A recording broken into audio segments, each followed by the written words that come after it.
안녕하세요. 예, 1쪽 보겠습니다. 역시 기출 표시랑 별표가 되겠습니다. 그 중심으로 보시면 될 것 같아요. 빠른 속도로 좀 보도록 할게요. 그렇게 뭐 어려운 것도 아니기 때문에요. 자, 1번 기출이죠. 법원이 국선 변호인을 반드시 선정해야 하는 사유로 형소법 33조 제1항 제5호에서 정한 피고인이 심신장애에 의심이 있는 때란 진단서나 정신감정 등 객관적인 자료에 의하여 피고인의 심신장애 상태를 확신할 수 있거나 그러한 상태로 추단할 수 있는 근거가 있는 경우로 제한되는가? 틀렸고요. 2번 법원이 국선 변호인을 반드시 선정해야 하는 사유로 형소법에서 정한 피고인이 심신장애 의심이 있는 때란 진단서, 정신감정 등 객관적인 자료에 의하여 피고인의 심신장애 상태를 확신할 수 있는 경우만을 의미하는가? 그렇지도 않고. 그래서 3번 피고인의 의식 상태나 사물에 대한 변별 능력, 행위 통제 능력이 결여되거나 저하된 상태로 의심되어 피고인이 공판 심리 단계에서 효과적으로 방어권을 행사하지 못할 우려가 있다고 인정되는 경우는 법원이 그 국변을 반드시 선정해야 하는 사유로 형소법 33조 제1항 제5에서 정한 피고인이 심신장애 의심이 있는 데에 포함된다라고 했습니다. 그래서 거기 이제 그 공소체로 되어 있는 부분요. 제1심 법원에서 피고인이 일부 범행에 대하여 심신미약 감경을 하고 1심에서 감경, 벌금 선고했는데 검사만 양형부당 등을 이유로 항소했는데요. 피고인의 심신장애 상태가 의심됨에도 불구하고 항소심이 변호인이 선임되지 않은 피고인에 대하여 국변 선정 없이 공판 심리 절차를 진행한 다음에 검사의 양형부당을 받아들여서 피고인에게 실형을 선고하고 법정 구속한 사건인데요. 그래서 그 밑줄 부분에 법원이 그 국변을 반드시 선정해야 하는 사유로 형소법 33조 제1항 제5에서 정한 피고인이 심신장애 의심이 있는 때란 진단서나 정신감정 등 객관적인 자료에 의하여 피고인의 심신장애 상태를 확신할 수 있거나 그러한 상태로 추단할 수 있는 근거가 있는 경우도 되고, 물론 그것만 되느냐? 그게 틀렸고요. 그건 물론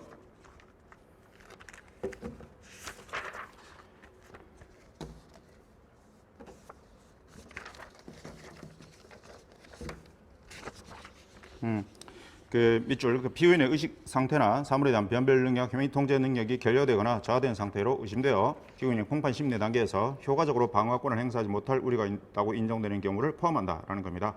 그래서 4번 제1심이 피고인에 대한 폭행, 상해, 재물손괴, 공인음란, 업무방해, 특수재물손괴의 공소사실 모두 유죄 인정하면서 그 일부 범행에 대해서 심신미약 감경, 벌금 선고했고 검사만 양형부당 항소했는데 원심이 검사의 양형부당 주장을 받아들여 1심 파기하고 징역 10월 선고했다는 겁니다.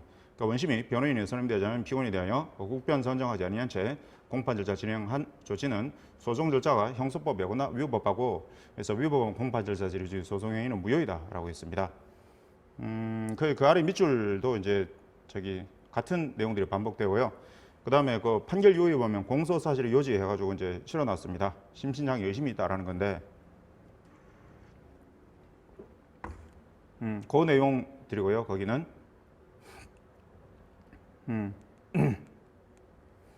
그 다음에 그건 뭐 참고로 보시면 되겠고요. 다음 5번 가죠. 이건 이제 다른 판례 뭐 중요하죠. 이미 그 전압 결정이 있었고요. 그래서 피고인과 국선 변호인은 모두 법정 기관에 항소유서를 제출하지 아니하였으나 국선 변호인이 항소유서를 제출하지 아니한 데 대하여 피고인에게 규칙 사유가 없는 사례. 항소법원은 종전 국변 선정 취소, 새로운 국변 선정하고 다시 소송기록 접수 통지해야 되죠. 새로운 변호인으로 하여금 통지를 받은 때부터 형소법 그 361조의 3 제1항 기간 20일이죠. 기간을 피고인을 위하여 항소유서를 제출하도록 하여야 한다.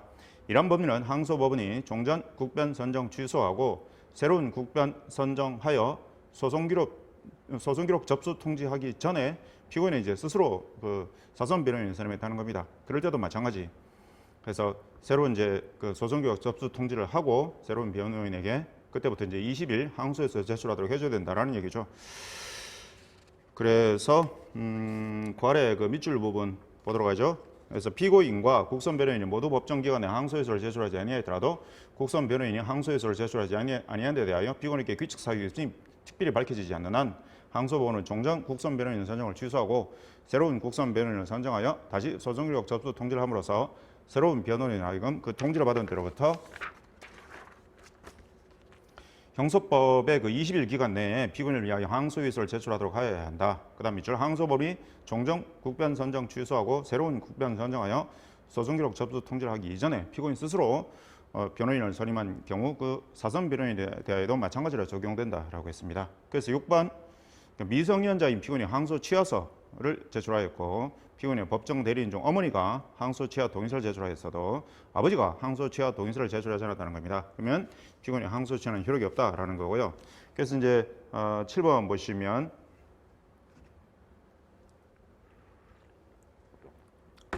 항소 취하는 효력이 없다. 가죠. 미성년자인 피고인이 1심 판결에 불복하여 항소하였다가 항소 취하서를 제출하여 하며 항소 유서를 제출하지 아니하였고 피고인의 법정 대리인 중 어머니가 항소 취하에 동의하는 취지의 서면을 제출하였으나 아버지는 항소 취하 동의서를 제출하지 아니하였는데 원심이 국변 선정하여 소송기록 접수 통지를 하였음에도 국선 변호인이 항소 유서 제출 기간 만료일까지 항소 이유서를 제출하지 아니하자 피고인의 어머니가 사선 변호인을 선임한 경우 그러니까 항소 취하는 효력이 없다라고 했고요. 근데 소송기록 접수 통지했는데 국변이 항소 이유서 제출하지 않았다. 그래서 이제 피고인 어머니가 사선 변호인 선임했다는 겁니다. 그 국변 선정 취소하고 사선 변호인에게 다시 소송기록 접수 통지를 하여 사선 변호인으로 하여금 법정 기간 내에 항소 이유서를 제출할 수 있도록 기회를 주어야 되는데 주지 아니한 채 곧바로 피고인 항소를 기각하겠다는 거죠. 원심 판결에 법리 오해에 잘못이 있다라고 했습니다. 그게 뭐 밑줄 돼 있는 부분은 바로 그 내용이고요.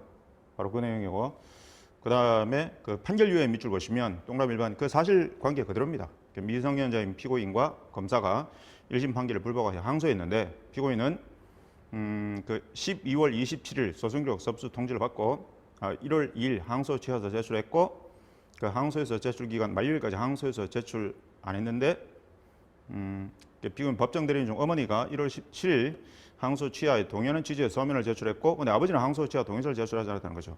4번 원심은 국변 선정하고 19년 1월 18일 국선 변호인에게 소송기록 접수 통지를 했다. 그러면 이제 뭐 20일 해가지고요.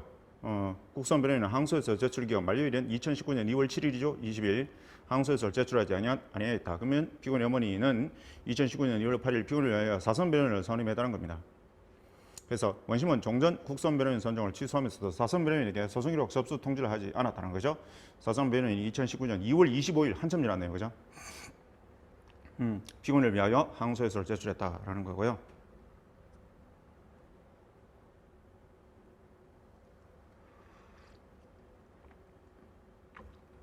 결국 소송기록 접수 통지도 안 했다는 건데, 근데 이제 항소에서 제출했다는 겁니다. 그래서 원심은 해가지고 국선 변호인이 항소유서를 제출하지 아니한 것은 항소 취하서와 동의서를 제출한 피고인과 어머니에게 일부 책임이 있다.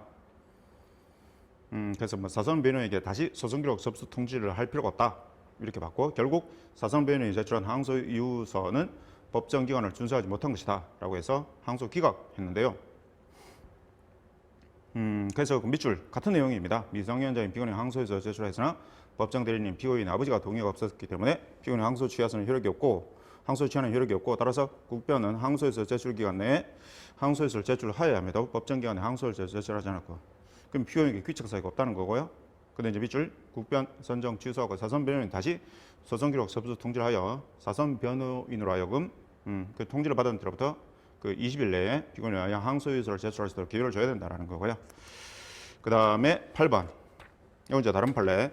검사가 조사실에서 피의자를 신문할 때 도주, 자해, 다른 사람에 대한 위해 등 형의 집행 및 수용자 초호에 관한 법률의 각 하호에 규정된 위험이 분명하고 구체적으로 드러나는 경우는 예외적으로 보호장비를 사용해야 한다. 검사가 조사실에서 피의자를 신문할 때 피의자에게 위와 같은 특별한 사정이 없는 이상 교도관에게 보호장비의 해제를 요청할 의무가 있고 교도관은 응하여야 된다. 규정상 그렇다는 거고요. 그 다음에 9번 보시면 그 갑의 변호인이 피의자 신문 절차에 참여하여 검사에게 인정신문 시작하기 전에 수갑을 해제해 달라고 요구하였음에도 검사가 교도관에게 수갑을 해제해 달라고 요청하지 않은 조치는 이 사건 거부 처분이라고 되어 있죠. 그 주원항고 대상이 되는 구금에 관한 처분에 해당한다라고 했고요. 다음 10번 검사는 피의자 신문 절차에 인정신문 진행하기 전에 변호인으로부터 15분에 걸쳐 갑의 수갑을 해제해달라는 명시적이고 거듭된 요구를 받고도 교도관에게 수갑을 해제해달라고 요청하지 않았으나 당시 갑에게 도주, 자해, 다른 사람에 대한 위해 등 형집행법에 규정된 위험이 분명하고 구체적으로 드러나는 등 특별한 사정이 있었다고 볼 만한 자료가 없었다는 겁니다. 검사는 인정신문 마친 후 곧바로 교도관에게 수갑 해제를 요청하였다. 이 사건 거부 처분은 위법하다라는 거고 취소돼야 된다라고 했고요. 그다음에 이제 11번 갑의 변호인인 을이 인정신문을 지각하기 전에 검사에게 갑의 수갑을 해제해 달라고 계속 요구하자 검사가 수사의 현저한 지장을 초래한다는 이유를 퇴실시킨 것은 변호인의 피의자 신문 참여권을 침해하여 위법하다라고 했고요. 그래서 12번 피의자 신문에 참여한 변호인은 신문 후 의견을 진술할 수 있고 변호인이 피의자 신문 중 부당한 신문 방법을 이유로 이의를 제기했다면 신문 중에 이의를 제기할 수 있다라고 돼 있죠. 조문이 의견 진술은 신문 후 의견 진술할 수 있고요. 그다음에 신문 중에는 그 승인을 얻어서 의견 진술할 수 있고 그렇잖아요. 조문이 그래서 이의를 제기했다면 이의 제기할 수 있다고 했고요. 부적절한 이의 제기 방식 등 특별한 사정이 없는 경우에도 검사 사경은 변호인을 조사실에서 퇴거시키는 조치를 취할 수 있는가 안 된다는 거죠. 12번 그게 이제 기출이고 13번 검사 사경이 단지 변호인이 피의자 신문 중에 부당한 신문 방법에 대한 이의 제기를 하였다는 이유만으로 변호인을 조사실에서 퇴거시키는 조치는 정당한 사유 없이 변호인의 피의자 신문 참여권을 제한하는 것이다. 허용되지 않는다라고 했습니다. 거기 밑줄의 그 조문이죠. 그러니까 신문 중이라도 부당한 신문 방법에 대해서 이의를 제기할 수 있다는 거고요. 그래서 14번 그 순경 기출에 피의자 신문에 참여한 변호인은 신문 중이라도 부당한 신문 방법에 대하여 이의를 제기할 수 있고 검사 또는 사경의 그 부당한 신문 방법에 대한 이의 제기는 고성, 폭언 등 방식이 부적절하거나 또는 합리적 근거 없이 반복적으로 이루어지는 등의 특별한 사정이 없는 한 원칙 변호인에게 인정된 권리 행사에 해당하며 신문을 방해하는 행위로는 볼 수 없다라고 했습니다. 그다음 함정수사 본래 범위를 가지지 않는 사람에 대하여 수사기관이 사술이나 계략을 써서 범위를 유발하게 하여 범죄인을 검거하는 함정수사는 위법하다였고요. 16번 수사기관과 직접 관련이 있는 밑줄 그어놨죠. 유인자가 피유인자와의 개인적인 친물 관계를 이용하여 피유인자의 동정심이나 감정에 호소하거나 금전적, 심리적 압박이나 위협 등을 가하거나 거절하기 힘든 유혹을 하거나 범행 방법을 구체적으로 제시, 범행에 사용될 금전가치 제공, 과도기에 개입, 피유인자라 하여금 범위를 일으키게 하는 것은 위법한 함정수사 허용되지 않는다라고 했고요. 17번 근데 이제 유인자가 수사기관과 직접적 관련을 맺지 않은 상태에서 피유인자를 상대로 단순히 수차례 반복적으로 범행을 부탁했을 뿐 수사기관이 사술이나 계략 등을 사용했다고 볼 수 없는 경우 그래서 피유인자의 범위가 유발되었다면 위법한 함정수사인가? 아니고 그래서 18번에도 셋째 줄 범위가 유발되었다는 점이 입증되면 위법한 함정수사인가? 아니고